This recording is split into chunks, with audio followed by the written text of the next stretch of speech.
My daughter whispered in my ear that my husband had put something in my soup. Do I need to listen to her? Before starting this exciting story, I will ask you to dial 1,000 subscribers on my channel.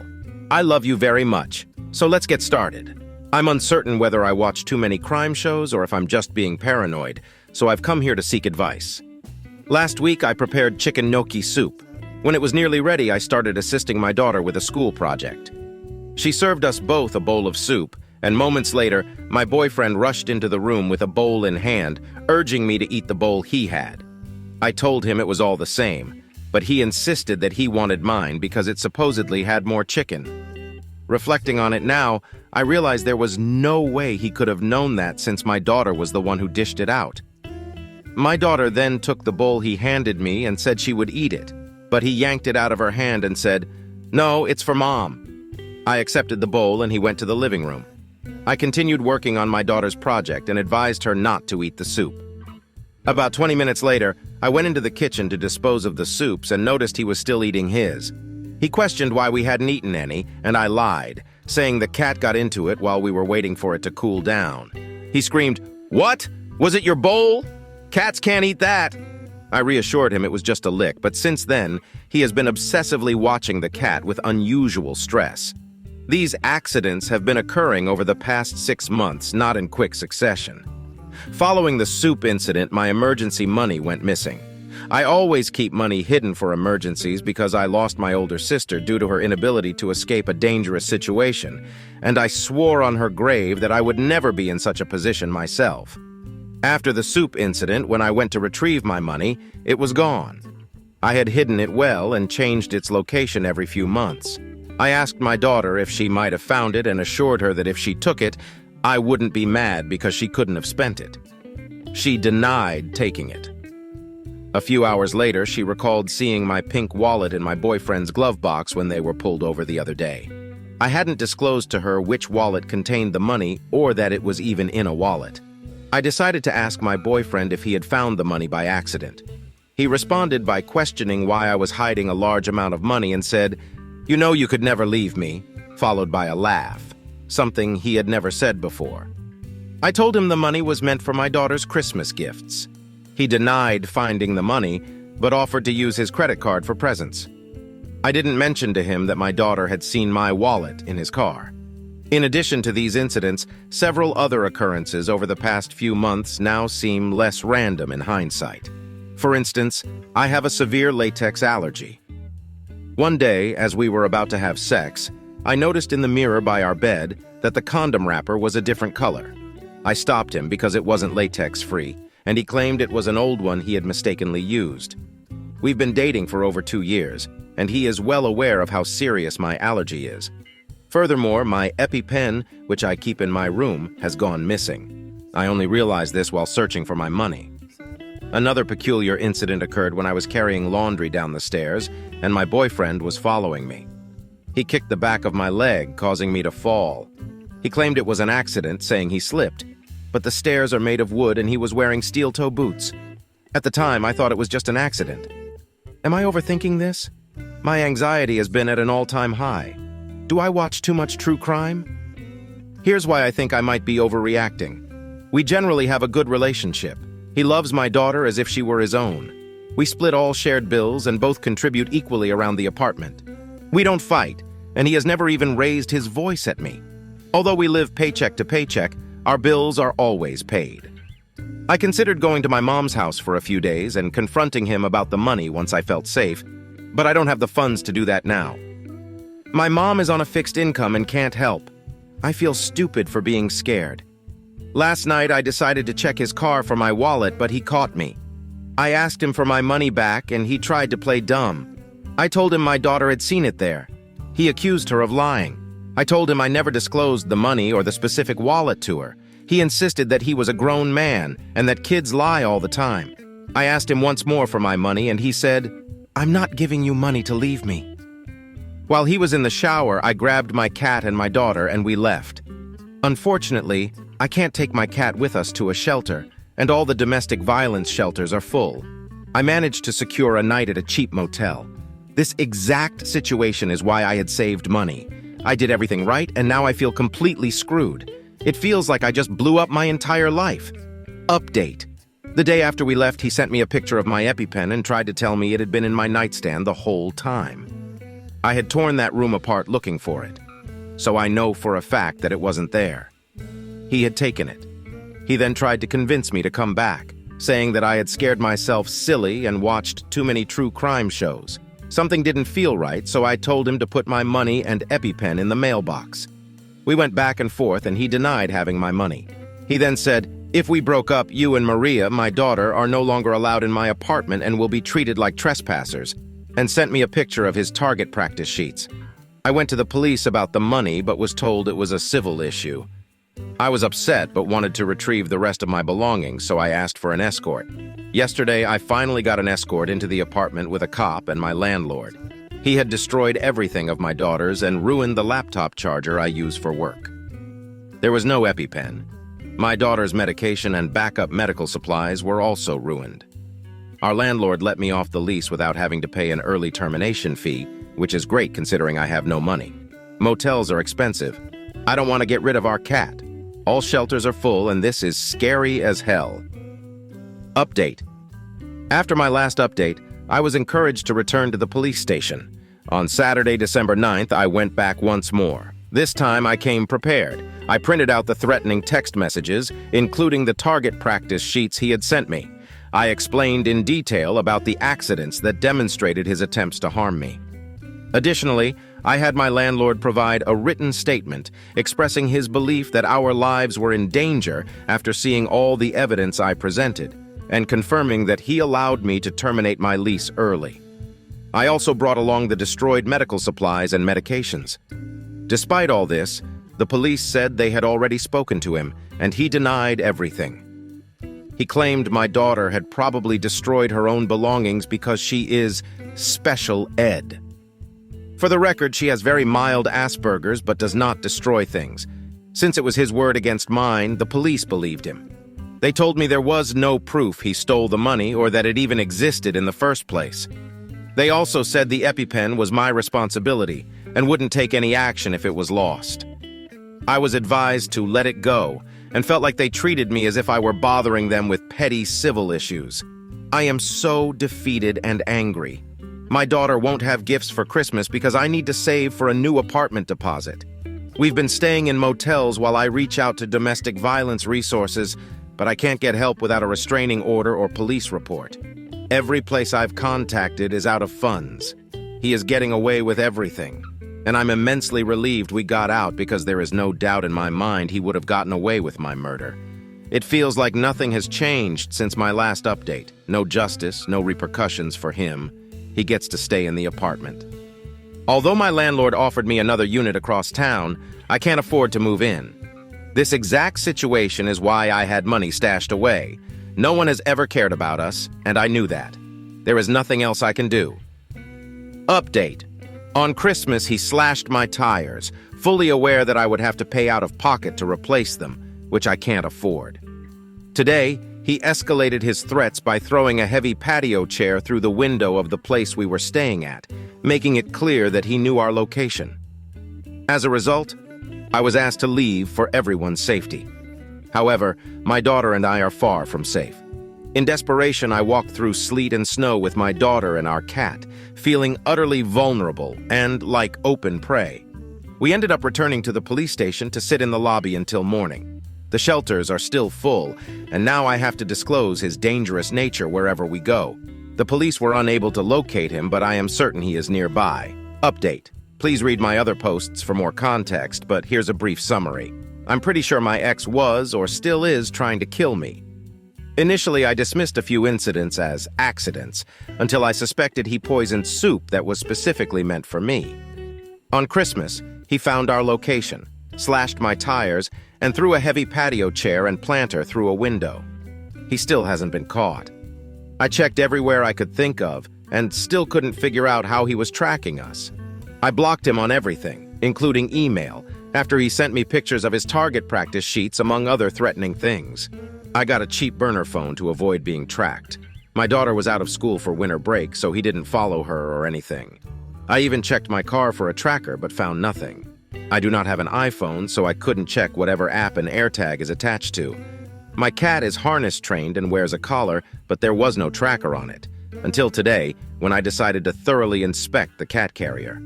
I ran my fingers over every inch of it and felt a bump on the bottom soft side. There was no new stitching or obvious cut. He must have used a seam ripper along the stitching. It was almost undetectable and I nearly missed it. He must have had help because I've never seen him sew anything. Probably the same person who is helping him hide now. If his excuse for the AirTag was to track my cat, he would have put it on the collar or harness because that's what the cat wears during walks or car rides. My cat would never go in his carrier unless I was planning on leaving for more than a few days. I have no idea how long the tracker has been there, nor do I know its range, but now we aren't safe where we are, again. I feel disgusting and like hunted prey. This is so unnerving and uncomfortable. Who the fuck was I living with? Update. I hope this update brings as much joy to you as it does to me. I was finally granted the restraining order. Additionally, we will receive the keys to our new apartment on the 11th. The apartment is not only affordable for me on a monthly basis, but also comes partially furnished. It's situated in an incredibly safe area, conveniently close to my daughter's school, and there is security on site. Until then, we will be living in our car, and of course it's snowing, but we are together and we have our kitty with us. This nightmare is almost over. Update. This morning he found me. I've been feeling extremely ill, so after I dropped my daughter off at school, I went straight home. I didn't take the usual precaution of driving around to ensure no one was following me. I made a mistake. He attacked me, breaking my nose and shattering my orbital bone. Fortunately, he is now in jail. I'm sorry to have to share this update with you all. Update. I understand the importance of having savings and living within my means. How many of us are just one disaster away from losing everything? A fire, job loss, a bank error, a delayed paycheck, illness, or theft can drastically change our lives. I had money saved because I was aware that any one of these events could occur, and I wouldn't have anyone to turn to for help. And then it happened. 2 months ago, my ex tried to poison me and stole the money I had saved. Since then, it's been a nightmare. I managed to break my lease and leave. Over the Christmas break, I stayed with my mom, but I returned because I didn't want to disrupt my daughter's schooling, and I underestimated my ex. Fortunately, through domestic violence, DV services, I was able to secure an apartment very quickly, which was nothing short of a miracle. I know how difficult it is to find housing and gather the necessary deposits for a new place. Somehow, everything fell into place for me. But then, I made a mistake. On Friday, I took my daughter to school and wasn't as careful as usual. Normally, I drive around to ensure I'm not being followed, but I started feeling paranoid and angry about wasting gas. Plus, I have pneumonia and strep throat and haven't been able to afford the antibiotics, so I just went straight home to bed. He found me and attacked me, breaking my nose, shattering my orbital bone, and giving me a concussion. Despite having a restraining order, he managed to get to me, but he was arrested. I shared this on another forum, and everyone advised me to move, leave, run, but I can't do that. It's difficult to make people understand that it's not about making excuses or enjoying living in fear. It's about the reality of not being able to pull money out of thin air. My credit card is maxed out. I contacted DV services at the hospital, but since I had just received help recently, I couldn't get assistance again. What many don't realize about abusive men is that they don't just move on or stop. The DV shelters are full. I wish people would understand that I know how serious this situation is, but money doesn't grow on trees, even if a life depends on it. Update. It all makes sense now. If you need more context, please read my past posts. In my first post, I mentioned how we had a normal relationship. He was never abusive, controlling, or even raised his voice. The money he ended up stealing was money I had hidden since before he even moved in. I wasn't hiding money to get away from him. I was not afraid of him. I lost my sister to domestic violence, DV, and swore that would never happen to me, only to end up in that exact situation. We didn't have this spectacular love filled with insane chemistry. It was nowhere near a love of my life situation, which is why I was so confused by how desperate he got. After he got arrested, his mom went on a social media rant because I got her baby locked up. She knew we were sleeping in my car and was telling her followers that if they found me, they should call her. Very bold and insane. One of my ex's friends saw this and commented, IDK, if you should be sticking up for him, he needs serious help. I don't know how I caught it before it was deleted, but I reached out to him on my fake Facebook account. Every time they were drinking, he would talk about her and then laugh it off. It made his friends uncomfortable, but they chalked it up to the booze. 2 weeks ago, when my daughter came to see me in the hospital, she was distraught. It made sense because I looked like hell, but she kept repeating over and over, asking me why he did this to me. I think there was more to this, and I'm frightened to my core. Remember, he stole my EpiPen and money but destroyed almost everything of hers. I didn't understand it because she had nothing to do with the breakup. Why did he destroy her medicine? Why did he destroy her clothes? Fucking why? Don't abusers threaten their victims into not saying anything or something will happen to someone or something they love? I'm sick to my stomach even writing that out. I don't know where to go from here. How do I even begin a conversation about this with her? We are safe. I'm not worried about him finding us because he is still in jail, which is great because I'm out of money. He wasn't desperate and crazy because he was losing me. I think it was because of her. Update. I'm overwhelmed with anger and fear right now. I wish I could have faith in the justice system and the police because they are supposed to protect us, right? But the reality is that this isn't always the case. I'm exhausted from constantly being hurt and living in fear. My anxiety is through the roof, and it's utterly draining to be in constant fear for my daughter's life and my own. Update. I understand that many people are following my posts and will be disappointed to hear that my ex has been bailed out.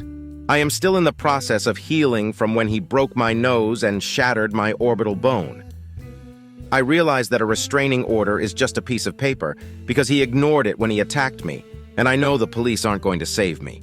For security, I only have a door bar that slides under the knob. I don't have a ring camera, and I can't afford to buy a firearm until I have extra funds. He made me sell it a year ago because he was uncomfortable with it being in the house. That was another red flag I missed. My question is, what can I do to feel safer without spending money? Every night, my daughter and I push the couch in front of the door, but I'm worried that if there is a fire, we won't be able to get out. I have myself worried sick to the point of developing painful stomach ulcers. I tried talking to my nearest neighbor, but when I started explaining my situation and mentioned how it would be great if she could let me know if she sees anyone around my apartment, she got weirded out, which I understand. I'm just looking for some peace of mind. Will that ever exist in my life again? Update. I know this is all I post about, and if you want more context, you can read my past posts. I feel like I need to tell someone what is happening so that it feels real and that I'm not just upset and crazy for nothing. My ex got out on bail last week. My daughter and I already left the new apartment we had moved into after he attacked me. My daughter's school knows about my situation and is aware that I have a restraining order. Today, my daughter got a call from the front office at school. The secretary told her that the pickup car had changed from mine to a new car. She was being informed of this so that when school let out, she wouldn't get upset when she didn't see my car. The new car mentioned was the same one as my ex's. It is a rare car, color, and she told me she knew it was his car. She didn't say anything to the secretary or her teacher because she was instantly scared. It breaks my heart that she was in fear because she thought he had got me and was going to get her. She received the message hours before school let out, so she spent all that time worrying. During the last 10 minutes of the day, when the kids can use the bathroom and clean up, she started crying in front of her whole class. When the bell rang, she refused to leave her classroom. I was in the carpool line when I got the call from her teacher. I have never seen her so upset, and that is saying a lot because she was so upset when she visited me in the hospital. Her face was beet red. She was hyperventilating, snot everywhere. She had cried so hard she got a nosebleed. After they told me what happened, I was livid. It all sounded like bullshit because the secretary never should have relayed the message without talking to me first, since she said it was a male on the phone. As soon as the secretary looked my daughter up to find out which room to call, she should have seen the message I thought I had left saying no one should ever pick her up but me. No information should ever be released. He was never in contact with her, so it's not that big of a deal. It was a mistake, is what they told me. All he had to give was her full name and what grade she was in to get a message to her. They said that to me with a straight face while the bruises he gave me were very visible, proving he is a violent man. I'm so fucking angry. She told me she knew I didn't get a new car because, as much as I try to hide it from her, she knows I'm broke. She thought she was going to have to go with him. She has been so traumatized, and I don't know what to do. She wants to switch to e-learning, but since it's not a medical reason and not a school-wide restriction, I would have to pay to rent the laptop, which I obviously can't afford. The school is calling it an innocent mistake and didn't even apologize. I know I'm the only one responsible for my daughters and my safety, but damn if people could stop jeopardizing it like it's nothing and then acting like I'm the asshole for being upset because it was a mistake. He wasn't there after school, but he could have been. Update.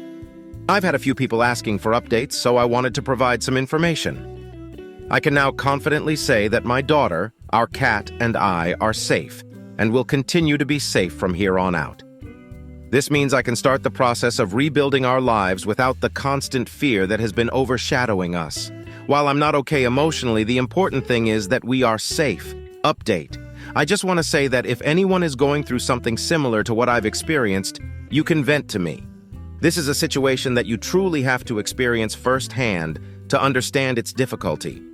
I know there are domestic violence, DV resources available, but they are extremely limited.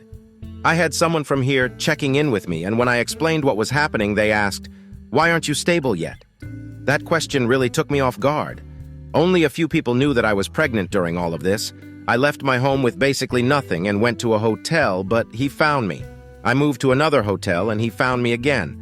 I then went to a safe house for 2 nights, but I was asked to leave because my ex was considered dangerous. After that, I slept in my car with my daughter, went to my mom's out of state, and then returned to my home state because that's where DV Resources helped me secure an apartment. However, he followed me back to my apartment from my daughter's school. Things escalated when he broke my nose, shattered my orbital bone, and gave me a concussion, which led to my hospitalization. I had to leave that apartment and go back to hotels and sleeping in my car, and eventually return to my mom's place. So much money feels wasted. Now I have the opportunity to be added onto her new lease, but it's a bigger unit and requires a first and last deposit, something impossible unless I rob a bank. The pet deposit is already paid, but we only have until the 1st of the month, or we will be back to living in the car because we have exceeded our visitation days. This new lease would be for a year, where my rent would only be $500 a month, with utilities maybe around $150. I'd be saving so much money and could start rebuilding my life. We would all have our own rooms, which means privacy. Even though we are all female, privacy is precious. I haven't slept in a bed since the hotel stays, but even then it wasn't my bed. It's been either my car, hotel beds, or the couch. Even when we briefly had our new place, I still slept on the couch with it pushed against the front door. I know all my posts seem repetitive and exhausting, always about the same struggles one after another. But please consider how I feel. I'm desperate for stability, and it seems unattainable because he took so much from me. It wasn't until I was out of our house and away from him that I realized how much power he had over my life. It's embarrassing to admit. Even if I have to go back to living in my car, I'll still be here to talk and remain optimistic because I believe that good things should happen to me, not just in my dreams. Update. I want to clarify that this was a genuine mistake and not done with malicious intent, but I still need to vent about it. Just like the time my daughter's school allowed my abuser to send her a message, this was an accident. However, accidents like these put my life in danger, and I'm utterly exhausted. I post about my situation frequently, and despite some users thinking my ex might find my Reddit account, that's not my primary concern. What terrifies me is him discovering my current location. He has repeatedly violated a restraining order, isn't intimidated by the police, and whenever he gets arrested, he just gets bailed out. I knew the only way I could live a normal life was by getting as far away from him as possible. So I took my daughter and our cat and moved in with my mom, who lives a few states away. I was 100% confident that he didn't know where we were because they had never met. And my mom and I were actually estranged for a few years before my ex and I even got together. I started feeling safe. I stopped jumping at the sound of loud trucks and began to get comfortable, even though not much time had passed. A few days ago, my cat's back leg stopped working and he lost control of his bodily functions. I was at work, but my mom rushed him to the emergency vet. There were questions she couldn't answer, so they asked if he was microchipped. He is chipped, but I had changed my phone number several times recently, so one of the 2 numbers on file was out of service. They called the second number, which I forgot to update. It was his number. This oversight is entirely my fault. The vet called him for information. He didn't provide any and hung up on them. The receptionist said he called back about 5 minutes later and said, "I know she doesn't have money. Tell her I'll save her cat if she comes home." He knows how much my cat means to me. The first time I left him, he found me because his mom helped him sew an air tag into the lining of the cat carrier. He knew that if I ever left him, I wouldn't leave my cat behind. One time, my ex threw my cat out of the house while I was at work to hurt me. The cat refused to leave the porch. My ex tried squirting him with a water bottle, and when that didn't work, he sprayed him with a hose. My cat essentially got waterboarded but still wouldn't leave. He is my sole cat. When I arrived at the vet and they told me what happened, I had one of the worst panic attacks I've had in a while. I've had my cat for 10 years, and he has never been sick or injured before. This time, he had a UTI and a fractured foot from falling. The vet thinks he probably hurt his foot first, which led to the UTI since he wasn't using the litter box. I noticed he was limping slightly a few days ago but hadn't been able to get him to the vet yet. The UTI developed quickly. I was naive to think that vets would save a pet's life even if the owner couldn't pay up front. It's not like a human going into the ER. I've spent so much money and time trying to escape my ex while also trying to provide a normal, safe life for my daughter. Once again, something happens that lets him know the city we are in. I'm not running again because I can't. I don't think he will drive up here since we are a few states away, but this incident has reignited my paranoia and irrational fear. I updated the chip information, but the damage is done. I was foolish for not doing it sooner. This is my fault and I'm so damn tired. Relevant comments. Commenter: why did the vet use the microchip information to contact you? Didn't your mom have your most recent phone number to provide them, or was there some reason she couldn't give it to them? Were you unreachable at work? The whole situation seems a bit strange to me. OWOP. My mom was flustered because she knew that the ER vet visit was going to be expensive, and she was aware that I couldn't afford to pay for it. She felt helpless because she couldn't answer any of the vet's questions since she didn't know the details. She didn't know how old he was or if he had received his shots. Adding to the difficulty, I can't take my phone into my work building, and she didn't have the phone number for my manager. Although I was able to cover part of the cost using ScratchPay, I couldn't pay the entire amount, which is heartbreaking. The situation leaves me feeling a mix of a broken heart and frustrating anger. Commenter: I just don't understand why the vet would go through the trouble of scanning the microchip and calling the numbers listed on it instead of simply asking your mom for your phone number. It seems like a lot of unnecessary grief could have been avoided. By choosing to scan the chip and contact the company to retrieve the phone numbers, the clinic ended up doing more work than necessary. This additional step not only complicated the process, but also likely caused delays and added stress for everyone involved. OOP. I've had to change my phone number more than 6 times within a 3-month period, so my mom didn't have it memorized. Commenter: if you are communicating with your mom, her phone would store your contact information. Given that your phone number changes so frequently, the most recent number saved in her phone would be more reliable than a microchip, which is less likely to be updated regularly. This situation is quite unusual. OOP. I was at work and unable to have my personal phone with me. Meanwhile, my cat was experiencing a medical emergency. My mom, who was handling the situation, didn't know my cat's age or vaccination status. The veterinary staff had many questions that she couldn't answer. To obtain the necessary information, they scanned the microchip implanted in my cat. How do you like this story? Write your opinion in the comments. Let's get 1,000 subscribers on this channel. Love you.